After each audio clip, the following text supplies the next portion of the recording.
Welcome to the MacArthur Memorial Podcast. I'm your host, Amanda Williams.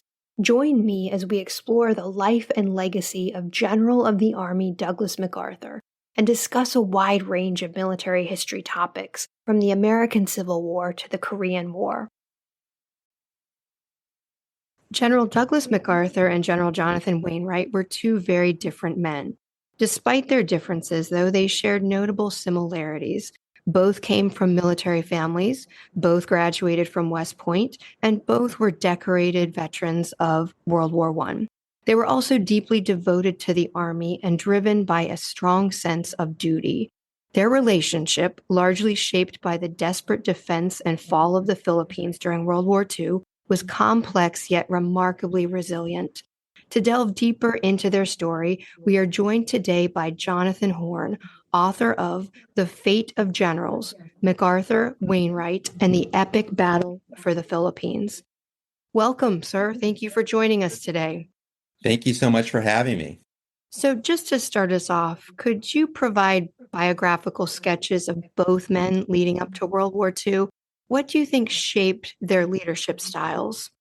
Well, I think you put it well in that introduction. These are two men who are very different generals, but have a lot of similarities in their backgrounds. Both, as you said, are the sons of Army officers. Both have their first memories in sort of the Army posts of the Old West. We think of Douglas MacArthur at Fort Selden in New Mexico. And General Wainwright's first memories come as a child at Fort Custer, which is right near the site of the Little Bighorn, the battlefield, where General Custer made his famous last stand. And Wainwright was the son of a cavalry officer, and this was a cavalry post.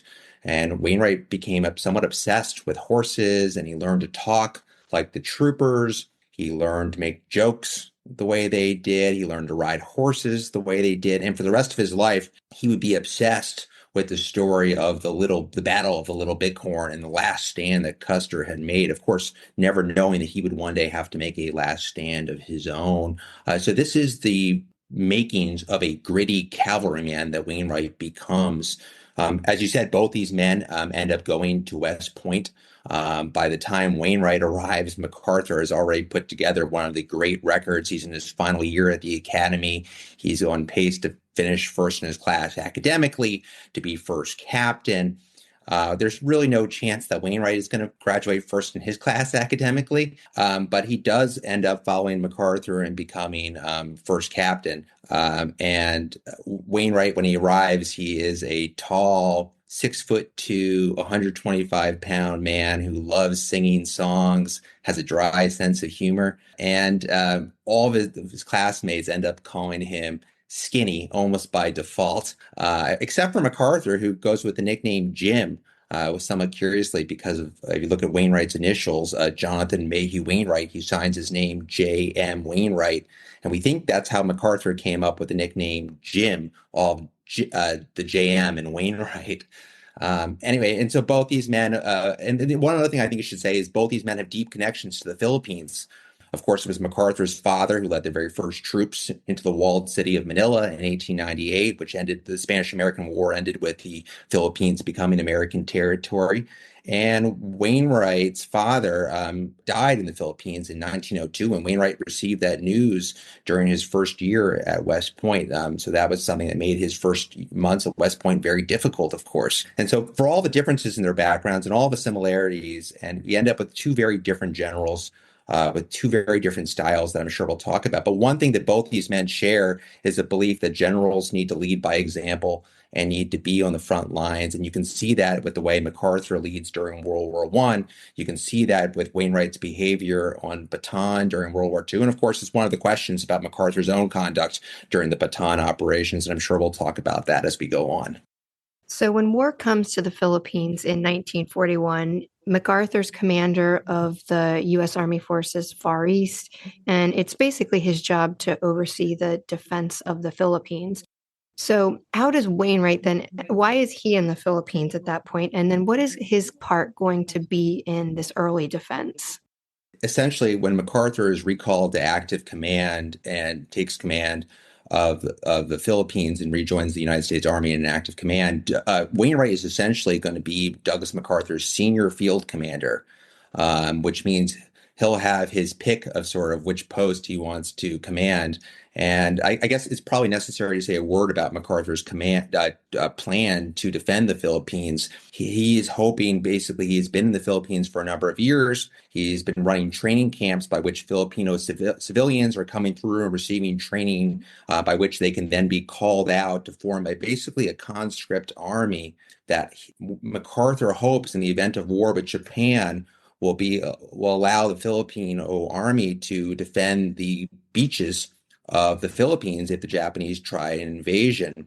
And Wainwright basically will ask MacArthur to have what's the most important post I can have in this, and they both agree that's the North Luzon force. Luzon is the largest and most populated island in the Philippines, and MacArthur's plan is to divide his forces into two, a North Luzon force and a South Luzon force. And everyone sort of expects if the Japanese invade, they will come at Lingayen Gulf. And that's where Wainwright will take why Wainwright wants command of the North Luzon force. But when he sees this force and it's being brought into the field in the months before the start of World War II, Wainwright has some pretty serious concerns. He can see that this force is nowhere near ready to fight through no fault of the Filipino conscripts themselves. They have not received sufficient training, and they do not have sufficient supplies. And Wainwright has real concerns about whether these forces will be able to hold up in the event of a Japanese invasion.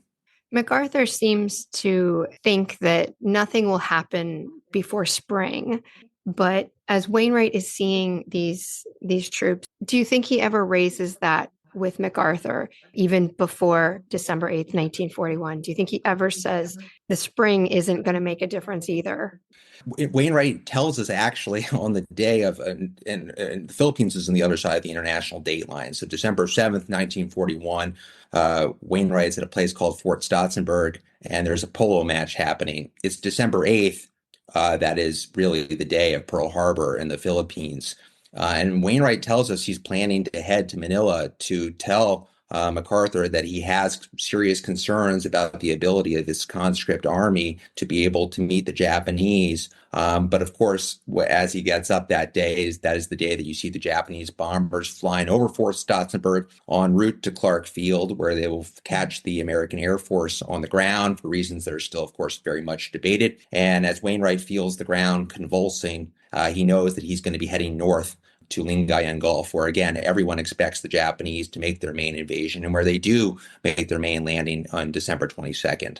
What crazy timing. Walk us through the defense of the Philippines then, leading up to MacArthur's departure in March of 1942. So very quickly after the Japanese land at Lingayen on December 22nd, the plan to defend the beaches does fall apart. And the decision is made to revert back to an older plan called War Plan Orange. And so instead of trying to defend the full coastline of Luzon, you're just going to try to defend the entrance to Manila Bay. And to control the entrance to Manila Bay, you need to control two critical positions. One is the Bataan Peninsula, and the other is a tadpole-shaped island off the tip of Bataan called Corregidor. And so Wainwright will lead this retreat of the North Luzon force to Bataan. It's a very difficult retreat because he can't just run to Bataan as fast as he can, because he has to hold open the route for other forces on the island of Luzon to also get to Bataan. So in a sense, it's a retreat and also a delaying action. And really the best troops he has for this are the elite troops of the 26th Cavalry. These are Philippine scouts led by American officers. And it's something to think about that I think the very best troops we had in the Philippines at the start of World War II, this is a war that ends with the atomic bomb, are men on horseback. And Wainwright is leading them as a gritty old cavalryman. Anyway, they do succeed in getting to Bataan, but conditions in Bataan are very tough, as I'm sure your listeners know. This is a thick jungle. It's a sort of place where even a veteran soldier can lose his bearings completely. Unbelievably, 1,000 Japanese troops are able to break through the main line of resistance that American forces make across the width of the peninsula and just completely disappear into the jungle, and nobody knows where they went for days. But the main enemy in Bataan is really never the Japanese in a sense. It is mosquitoes spreading disease. It is food shortages very quickly. The men have to go down to half rations and then eventually all the way down to quarter rations, which is 1,000 calories a day. And that's not enough to live comfortably in bed, to say nothing of trying to fight in foxholes. And under these conditions, Wainwright, who really has been sharing the deprivations of his men, been with them on the front on Bataan.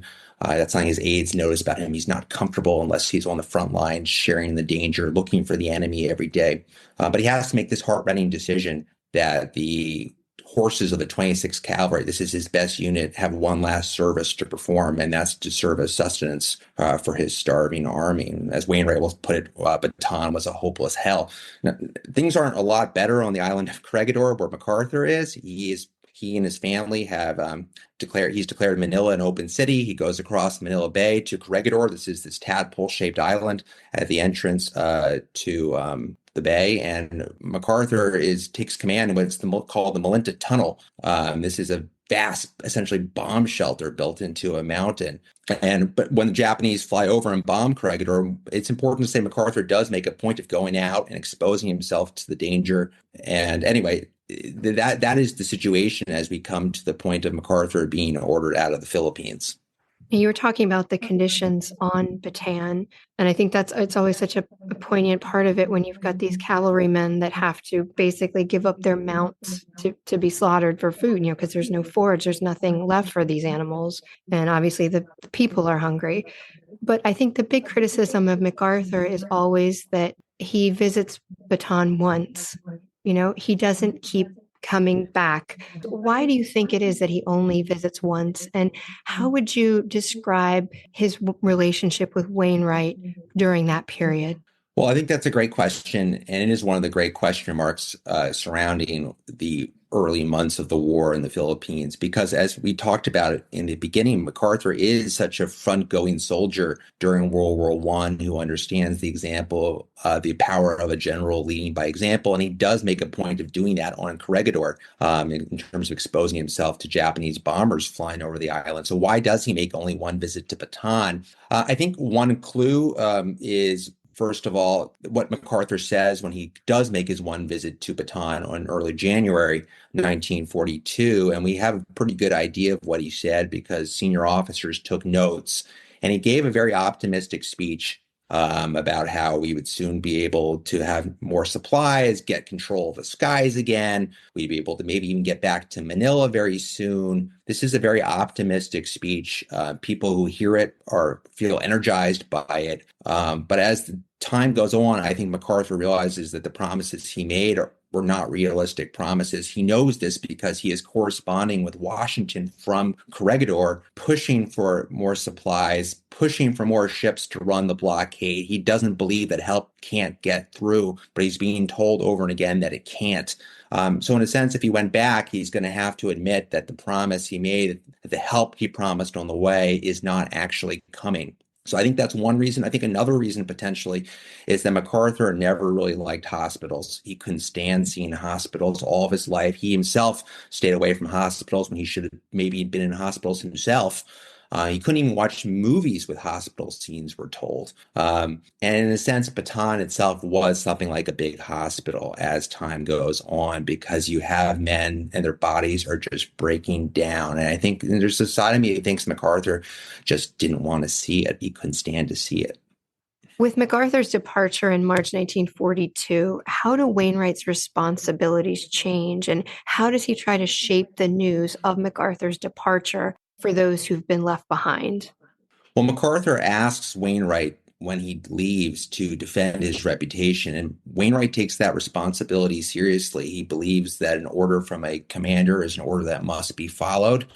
He takes the chain of command very seriously, and so he does try his very best to put the best spin on what's happening. He tells reporters when it becomes public that MacArthur has gone, that MacArthur going to Australia is the thing that's given the troops the most hope, because it's and I don't think he really necessarily believes that, but he is dedicated for the rest of his life to upholding MacArthur's reputation because, as he said, a soldier follows orders. As far as how his responsibilities change, at first, MacArthur has a plan to subdivide command in the Philippines. He just puts Wainwright in command of Luzon. That's that main, largest island that includes the whole Bataan Peninsula. But strangely, MacArthur's command structure does not get to Washington, and people in Washington will expand Wainwright's command to include the entire Philippine archipelago. Um, and that includes the island of Mindanao, which is in one of the southern islands in the Philippines. And it's the island which it's important to say when MacArthur and his staff make their escape from the Philippines, they go from the tadpole-shaped island of Corregidor and make this remarkable escape by PT boat to Mindanao, where they're able to get a B-17 to fly them the rest of the way to Australia. And there are aides to Wainwright who think he should move his command to Mindanao too. And one of the reasons they give is there's a concern that an officer who has command of the full Philippine Islands, if he is captured by the Japanese or forced to surrender, could be forced to surrender the full Philippine Islands. And I think that's one of the reasons why MacArthur himself didn't want to leave any one soldier in command of all of the islands. But this is lost in translation with Washington. And Wainwright is also unwilling to countenance this idea of moving his command to Mindanao. He makes this pledge in his diary. I think this is probably the most important part of the Wainwright story, this vow on the first page of a new diary on April 2nd, 1942, that he will stay and share the fate of the garrison on Corregidor, even if that means surrendering with them and becoming a prisoner of the Japanese. In a sense, he foresees all the things that might happen, and he sticks to this promise even after the forces in Bataan surrender on April 9th, 1942, even after the Japanese bring their big guns to the tip of Bataan and put Corregidor under a 24/7 artillery assault. And the walls of the Malinta Tunnel, which Wainwright are inside, are shaking, and dust is pouring down, the lights are going out. He sticks to that promise even when the very last submarine departs Corregidor, and he knows the Japanese will soon make their landing, and that's going to happen in May 1942. He sticks to that promise because, as he writes in that one diary entry, he believes no other course of action would be honorable. It's hard to imagine just the amount of strain and stress that he's under during that time. Now, there's some contemporary sources from the time and also some veiled communications between MacArthur and George Marshall that seem to indicate that Wainwright struggled with alcoholism. What are your thoughts on this? And how would you say that Wainwright deals with the immense pressure of command in this situation? So that's a great question. I think a little context is necessary, which is a cavalry officer drinking a large amount in the years before World War II would not be noteworthy normally. What is unusual about Wainwright is that people did note his drinking. So that's what makes it stand out a little bit. We have different reports of how much this mattered. His closest aide, Johnny Pugh, said really it never made any difference to Wainwright, and it was not that big a part of who he was.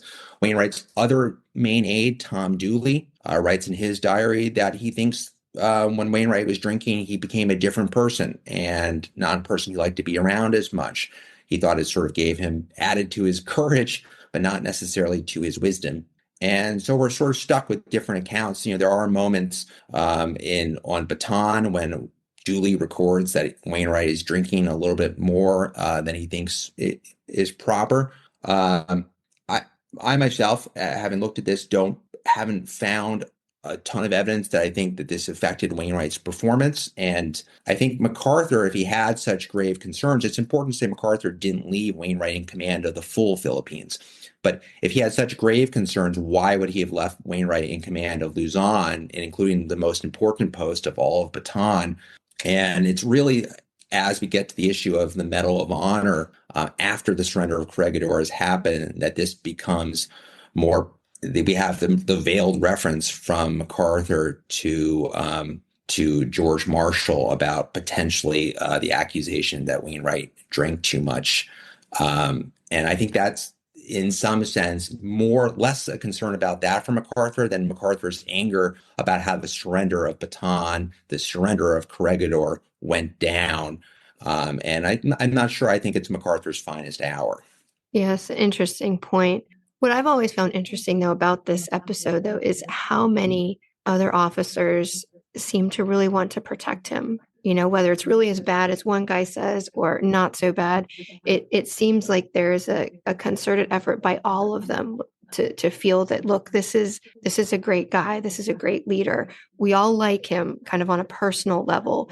So let's not air this in public and let's not put this in official communications, because when this happens with other people, there is a much bigger record and usually it gets out and someone's career can go one way or the other. But I feel like in this case, you've got George Marshall, you've got MacArthur, who's probably really irritated with him, after the surrender for a while, but they're all seemingly saying, like, look, this is not something we really want to go on the record about, really.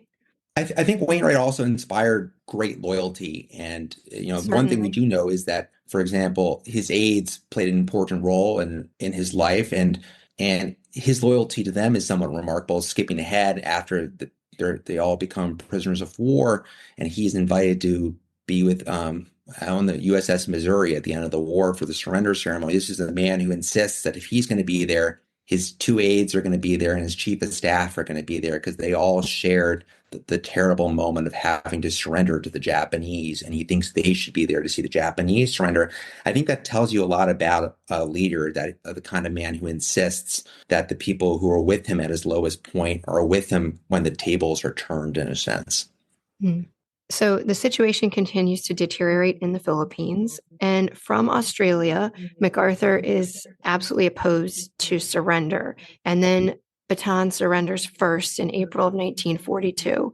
How do MacArthur and Wainwright respond to General King's surrender? Well, it's very hard for Wainwright. General Wainwright takes this news very badly. He views it in light of history. This is the largest surrender of American forces in history. It's both Americans and Filipinos, but they are fighting under the American flag. This is nearly 80,000 American forces surrendering. And, it so happens to be on the same day as the surrender at Appomattox Courthouse in 1865. And these are men who really do view, both MacArthur and Wainwright have a huge expansive knowledge of military history. And so they are thinking about this in light of history. And so this is a very difficult thing. And MacArthur is especially furious over the surrender. He has he has given orders there is to be no surrender, that the forces are to break out of Bataan if necessary. Wainwright had sent a message basically saying that if more food doesn't come, this army is going to be starved into submission. And saying essentially it is impossible to imagine a counterattack, because these are men who can barely get out of their foxholes. And I think this is one of the moments where MacArthur, not having made more visits to Bataan, hurts his judgment. And Wainwright will, I guess, even as you get to the final days of after Bataan's surrender and Corregidor is under full artillery assault, and we're in May 1942, and everyone is expecting the Japanese to soon make their landing on Corregidor, MacArthur is so angry about what has transpired in Bataan, he is still demanding that Wainwright send him reports accounting for his own conduct, for how he let this surrender go down. And it is important to say that Wainwright also forbade any surrender, because he had the orders from MacArthur. And Franklin Roosevelt, by the way, had also said no surrender of American forces in the Philippines. Though interestingly, there is a message from Roosevelt saying basically he wants to give Wainwright freedom of action. This basically comes to MacArthur at the exact moment that he receives news of the surrender on Bataan. And MacArthur decides not to share that message with Wainwright, because he says events have basically overtaken it. There's no reason to share it. But Wainwright has intercepted a copy of the message from Corregidor, so he knows that Franklin Roosevelt wants to give him freedom of action. And he basically says there's this passive aggressive exchange with MacArthur. Am I to think that you don't agree with Roosevelt's message because you didn't forward it? And again, these are very difficult circumstances, but I think MacArthur doesn't think about how much that message would have meant to Wainwright at that moment after this historic surrender, to have the commander-in-chief saying, I trust your judgment and wants you to have freedom of action. Certainly. So Wainwright himself is then going to agonize over the surrender of Corregidor. How does he ultimately come to this decision? And can you describe how the surrender unfolds? Yeah, so everyone is expecting the Japanese to make their landing on Corregidor. They have been pounding the island. And in May 1942, that landing comes. Wainwright makes every attempt he can to try to turn back the Japanese invasion of Corregidor, but they essentially are bringing their tanks to the entrance of the Melinta Tunnel. And this, again, we've talked about, this is a vast bomb shelter, essentially, that serves as the command post of American forces. And inside, Wainwright has more than 10,000 people. He's got a hospital full of wounded soldiers who can't get out of their beds. He's got female nurses that he considers as brave as any pioneers in history. And he really worries about what's going to happen if the Japanese come into this tunnel with their tanks. He realizes there really is no option but to surrender. And then the surrender attempt that he tries to make, there's a negotiation he basically is taken across to Bataan to negotiate with Japanese General Hama. But Hama will not accept Wainwright's surrender unless he includes all the Philippine Islands. And Wainwright tries just to surrender Corregidor, but it becomes clear the Japanese will not accept this surrender. And this is going back to one of the questions that Wainwright's aides had foreseen this possibility. And I think MacArthur himself had foreseen this danger, that if one man had command of all the Philippines, one man could be forced to surrender all the Philippines. And that is exactly what happened. And Wainwright is faced with a very tough choice, because he knows that MacArthur really wanted the remaining forces in other parts of the islands outside of Luzon, outside of Corregidor, to keep fighting on as guerrillas. And so the question Wainwright faces is, could those guerrillas accomplish enough to compensate for what he thinks will be the massacre of more than 10,000 lives, including wounded soldiers and female nurses in the Melinta Tunnel? And Wainwright wrestles with this decision and makes the decision that the honorable course for him is to surrender the full Philippine Islands, because the Japanese will not accept this surrender otherwise, and a terrible massacre will be carried out otherwise. And he makes the decision knowing that MacArthur will probably not approve. And of course, MacArthur does not approve the decision. And that's something that haunts Wainwright in the years to come. Now, I'm going to throw a what if out there. And I know as historians, we're not supposed to do this all the time, but time towards the conclusion of your book, you talk about how Wainwright and MacArthur probably end up in the perfect place for them and for their ability to lead in that moment. Do you think if MacArthur had stayed, do you think he would have fought to the death, or do you think he would have made the same decision? I think the evidence is fairly clear that MacArthur had no intention of surrendering. I think MacArthur, and we have to go back to March 1942 for a moment, because it's important to say it was not MacArthur's idea to leave. He was ordered out of the Philippines by Franklin Roosevelt. Would MacArthur have been willing to stay? I think absolutely. I think he was planning to die in the Melinta Tunnel. He said the Japanese would never take him alive.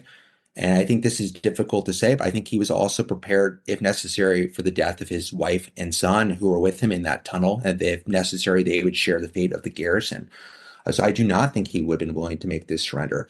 I also think, and this is probably difficult for a modern audience to hear, that the choice that Wainwright made to surrender, to become a prisoner of war for the sake of his men and the women in that tunnel, was the harder course. I think it would have been easier, in a sense, to die the glorious death in the Melinta Tunnel than to surrender for the sake of your men and face the humiliating circumstances of becoming the highest ranking prisoner of war of World War II. And that was a terrible burden for Wainwright. And I do think it, and again, I think this is something I found that modern audiences struggle with. I think it would have been easier. I think it would have been easier for Wainwright to die in that moment and yet he makes his decision for what he thinks is the good of the garrison in Corregidor.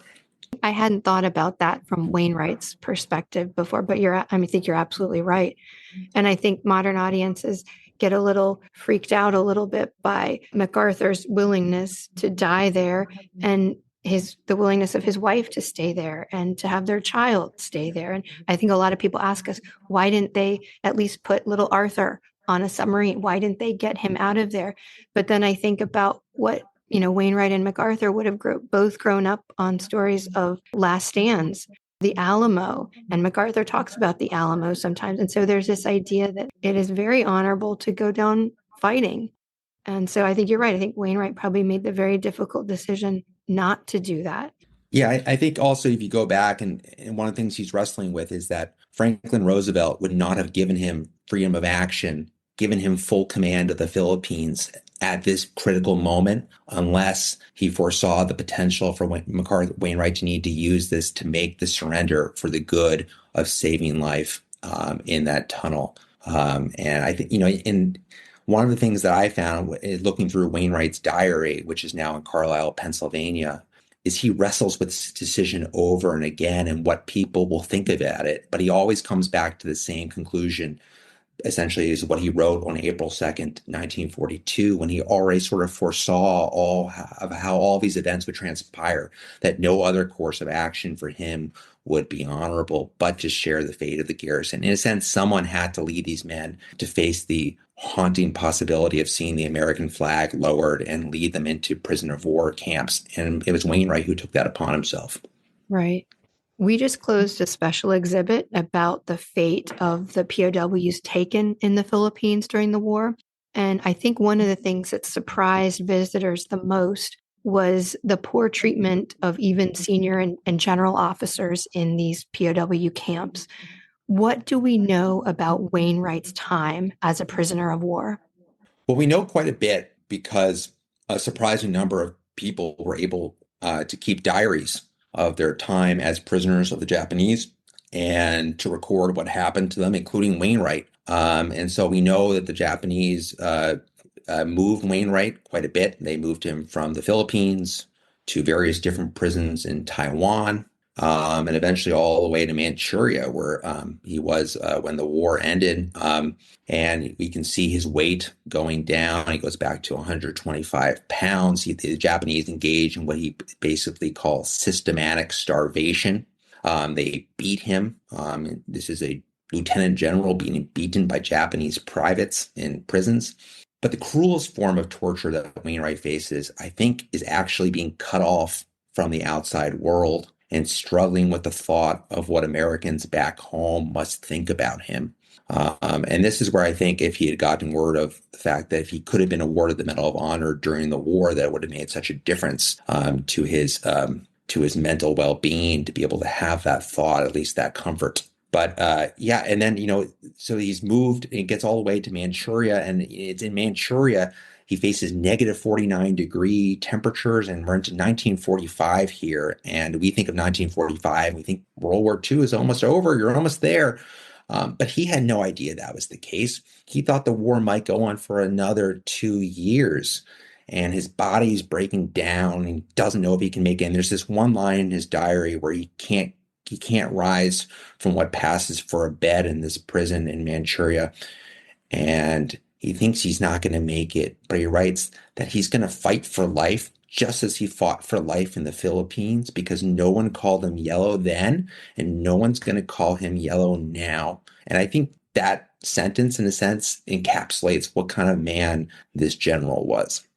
He's liberated from that POW camp in late August 1945. He reunites with MacArthur. He occupies a place of honor at the surrender ceremony on September 2nd, 1945. Then he goes on to accept the surrender of the Japanese in the Philippines. Then he later receives the Medal of Honor. MacArthur, as we mentioned earlier, opposed this award in 1942, but raises no objections in 1945. Why and how would you describe their post-war relationship? Right. And so, I guess we should go back to 1942 for a moment and say, basically, MacArthur had just received his own Medal of Honor under what can only be described as very dubious circumstances. Essentially, George Marshall had admitted to using the Medal of Honor as a way to offset Japanese propaganda, and in a sense made it a form of propaganda itself to sort of rationalize the decision to call the captain off the sinking ship. And so he doesn't expect MacArthur to oppose awarding a Medal of Honor to Wainwright, but MacArthur does oppose it. And MacArthur basically suggests that if Marshall proceeds with this plan, he will force MacArthur to go public with unsavory accusations about Wainwright. And then you get to 1945. Wainwright has been released. George Marshall basically has taken that letter from MacArthur and put it in a file labeled super secret and closed it for the duration of the war, because he doesn't think that the Army can afford to have this controversy play out while there is an important mission to be done of defeating Japan. And then as the work's coming to its end, he revisits the file and he again feels the same feeling of concern about having all this bitterness and this dispute go public. And he turns over the file to Secretary of War Stimson, who just makes the decision basically to proceed with awarding Wainwright the Medal of Honor. And President Truman is fully on board with this. He himself will describe presenting the Medal of Honor in September 1945 after Wainwright has returned from the surrender ceremonies to Washington, D.C. as one of the great moments of his entire life. And as far as the post-war relationship between MacArthur and Wainwright, people always want to know what does Wainwright really think about Douglas MacArthur? And that's the word everyone uses, really. And Wainwright himself usually gives the same answer. He'll say one of the three best generals in American history. And the other two generals, if you're curious, he'll say are Robert E. Lee and Ulysses S. Grant. And even Wainwright's own son will concede that no one will ever really know what his dad thought about Douglas MacArthur, because Douglas MacArthur was Wainwright's commanding officer, and a soldier doesn't ever say a bad word about their commanding officer. And that is part of Wainwright's code. I think you gestured toward this. If I could just go on to say one more thing, which is that wasn't an issue for Harry Truman. He made no secret of his feelings for Douglas MacArthur. And this is well before the controversy over the Korean War. Harry Truman already despised Douglas MacArthur and went so far as to suggest that his predecessor, Franklin Roosevelt, had removed the wrong general from the Philippines. He said if we had removed Wainwright instead of MacArthur, we would have a real fighting general instead of a stuffed shirt and a prima donna. These are tough words from Harry Truman. But I think, again, if you look back at this situation in March 1942, and this is something we've been talking about throughout this entire conversation, you realize that Franklin Roosevelt had his reasons during those desperate months in March 1942. We had needed two very different generals, both of whom had very important vows to make, and both those vows needed to be upheld for the good of of our honor as a country. I don't believe that any general, as to be perfectly blunt, as self-centered and as certain of his place in history as Douglas MacArthur could have done the vow Wainwright did, not to die a glorious death in the Melinta Tunnel, but to have lived for the sake of his men as a prisoner of war. And I don't think that any general as committed to the chain of command and uncomfortable with celebrity as Wainwright could have done what MacArthur did and hold 130 million of his fellow citizens to make them live up to their obligations to a distant island chain, the Philippines, that America really had failed, and force and bend the arc of World War II to return to those islands on the strength of his own word alone. It's unimaginable for Wainwright to have done that. So I think there is wisdom in what Roosevelt did, and he had his reasons, and we see those reasons play out in the course of the war. It does seem that they were both probably where they needed to be in a very difficult situation. Any final thoughts before we close? Well, I think as I think about final thoughts, I think about my gratitude to the MacArthur Memorial. This book the idea for this book came from discovering various different collections of Wainwright papers in military archives in Carlisle, Pennsylvania, and West Point that had been deposited in the more than 40 years since any book had been written about General Wainwright. And it allowed me to be able to tell General Wainwright's story in a way never before possible, I think, and to put his story side by side where I think he belongs with Douglas MacArthur. But part of that also is the MacArthur Memorial, and the collections you have and the knowledge that you and Jim Zobel have is really unsurpassed, and the collections you have. And so I would just say to everyone listening, what a great institution the MacArthur Memorial is, how grateful I am for the help and knowledge that you share with researchers. And so often authors get the credit when they write books, and we overlook the role of archivists and people who maintain these papers. And it is just a critical function. And the place like the MacArthur Memorial is very worthy of support. Well, thank you very much. Very, very gracious of you. And what are you working on next? Anything World War II related? Well, right now I have two kids, and I am paying my debt to them. That I've been focused on this book for this book has dominated my life, and they've lived with General Wainwright and General MacArthur, and now I'm putting in some good father time. Wonderful, wonderful. Well, best wishes, and we will look forward to the next project, maybe in another couple years or so. Well, thank you so much for having me today. I really appreciate it. Our pleasure. We hope you enjoyed that episode. If you have questions, comments, or topic suggestions, the MacArthur Memorial team wants to hear from you. You can reach us at macarthurmemorial@norfolk.gov or find us on X at MacArthur1880 or on Facebook and Instagram as MacArthur Memorial.